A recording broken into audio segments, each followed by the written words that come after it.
And finally, that quick question for Ronda, if I could. Ronda, you obviously quick turnaround from Miesha Tate fight to this one, but you didn't take any damage tonight. Do you know, can you tell us anything about, from movie schedules and that kind of thing, anything that might keep you from returning to the octagon sooner than later? Do you have a thought about how quickly you'd like to be back in there? I always told Dana that I'll fight on 24 hours notice whenever he needs me. But I'm fighting, sorry, not fighting. I am filming Entourage in the middle of March, and then Expendables comes out in August. But I usually have a hard time staying away from the gym, so I'm probably going to get bored within a couple of weeks. And, you know, whenever they need me, I'll fight. But it seems like late summer seems kind of a cool time, but, you know, I might want to fight sooner than that. Ronda, if we could just get your thoughts. We couldn't hear you very well with the crowd, the boos that you get now. Can you walk us through the stoppage and what your thoughts on it? Some people seem to think maybe it was a touch early. What were your thoughts on it? I didn't think it was too soon. I would have kept going if someone didn't stop me, but, you know, that's not my decision. That's why we have a referee in there to make sure that no one gets hurt more than they need to. And obviously you said you're targeting late summer. Is there a contender that's, you know, seems that they're head and shoulders above the rest for you right now? Anybody that you have your eye on? I mean, I think that Kat Zingano really deserves to fight for the title at some point, but, you know, she's still coming back from her injury, and I thought that Alexis Davis did an amazing job tonight, you know, and it's up to the UFC, you know. And Dana, if I could just ask you, what is the latest on Kat Zingano? Is late summer possible? I don't know. I honestly don't know.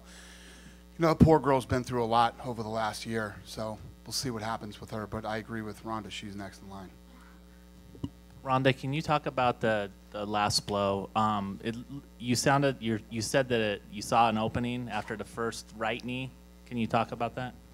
To be honest, I don't really remember very well what happens to the fights right afterward, but I know that we spend a lot of time training for when we're in the clinch and not going for the takedown right away, and I was really focusing a lot on body shots, and we were really focusing on knees a lot, and I felt like it would really open up takedowns a lot more if I focused on the striking first. Is it a big deal for you to win by another way other than the armbar? So many people talk about the armbar, but I know you've spent a lot of time working on different elements of your, you know, fighting style. Yeah, I mean, people forget that I won the title the first time a year after my first pro fight. You know, I'm learning still, and I am still. It took a long time for me to really feel like I wasn't just trying to do the judo that I learned ever since I was a kid, and I really feel like I'm more well-rounded as a martial artist. I'm not just looking for one finish. I'm just looking for what's available. Hey, Ronda, congratulations, far left. Leading up to this week, the fight, we heard you talk a lot about your striking, probably more than normal. Did you kind of see this coming, that this might be an opportunity to showcase that part of your game? Yeah, actually, I promised my coach this time that I was going to drop her with a body shot. And we called it, and we trained it a lot, and it was just a goal that I had in this fight.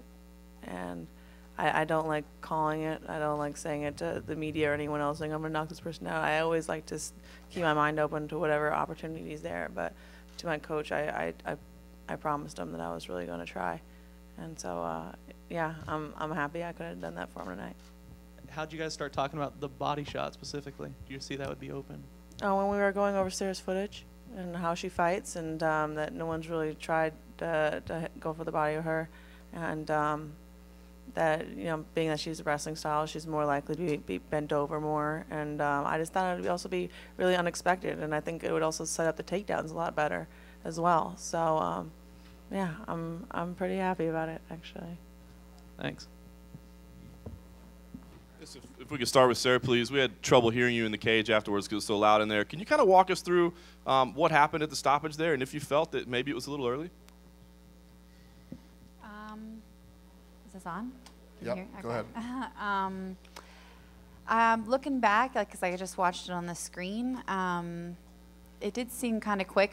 Things are slowed down in my head in the cage. You know, like I felt it connect, and then like my body just moved to protect itself, and then I heard his voice, and I immediately tried to get back up. So I'm not gonna blame a referee for something that I feel like I should be able to control. I should get up quicker, and you know, if you want to win fights, you just have to do it regardless of what's going on. And I guess, I mean, without blaming anybody or putting it on anybody else, but can you just tell us how you're feeling now? It seems like such a lot of build-up, you know, to be over so quickly. You know, disappointed. I hate losing, so I don't know. I feel like I have to go back and get better. And Dana, I guess if we could just get your thoughts. I mean, if you gave Ronda a performance bonus, I'm assuming maybe you thought it was okay. I don't know. What did you think about the stoppage? Herb has had a couple quick ones lately. Listen, guys, I've been in this business a long time. I've seen that happen to Oscar De La Hoya. Seen that happen to De La Hoya and many other great fighters. You get hit to the body like that, and regular people that have never been hit to the body have no fucking clue what that feels like. Believe me when I tell you. She went down on her knees and she turned her head the other way. You know, could Herb have let her take some shots to the face? Definitely. But when the fight happened and I saw it, I said, "Oh man!" Then I watched the replay, and when I watched the replay, I thought it was a good stoppage. Question for Sara, right in front of you. Just to clarify on the knee, did you have that paralyzed feeling like it was a liver shot? I mean, was that kind of what happened, where you couldn't move when you went down? I felt like I couldn't move, like right when it landed, like a split second after that, and then like when I hit the ground, like I got my bearings back. You know, like I once I heard his voice, I felt like I could move good. I talked to Herb, and he said one of the reasons that he stopped the fight when he did is you put your hands at your midsection and never moved to cover anything else. You know, so do you recall that? Like, do you recall where your hands and arms were? Are things just happening too fast when that goes on? Well, I just watched it, so it's kind of hard to. I didn't know that I did it when I was out there, but I think that when I heard his voice, I started reaching for a leg. So, but I think that it kind of happens automatically.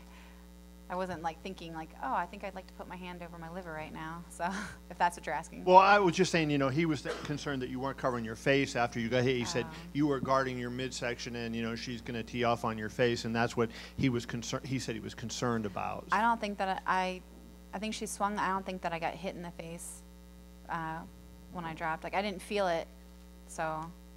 And then you landed a pretty good right hand, you know, when that early storm came on. Did you feel it connected well, and did you see anything in her when you hit her with it? I felt really comfortable in the striking. It's probably the most comfortable I felt in my striking in any of my fights. Yeah, I felt like there were some good connections. You know, right at the end of my range, I was really relaxed, and yeah, something that I was satisfied with. A lot of talk about how this fight would be in the clinch. What did you feel out of Ronda in there? I mean, you didn't have a lot of time, but you had some clinch time fighting against the cage too. What was your thought on that?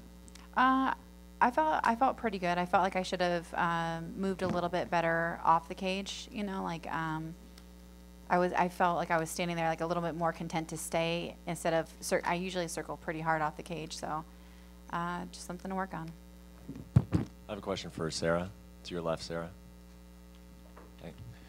I just wanted to ask you about the game plan that you had coming into the fight. I think that was an intriguing aspect to this matchup, just because a lot of people thought that you would have, you know, some ideas about how to approach Ronda that maybe some other her opponents wouldn't, just because they don't have the background that you have. So, do you mind sharing a little bit what you thought the keys would be for you in this fight? Yeah, controlling the ties and using striking whenever I was open. So being right there in the range to do strikes, and then, beating the ties so to, not get thrown. Did you have a big focus at all on staying off of the fence, or did you just think that, given your natural style and the fact that you typically come forward, that it wouldn't be a problem for you? No, I pretty much always find the fence, whether it's, me pushing someone else on the fence or, vice versa. So, just that I didn't circle well enough off that I usually do.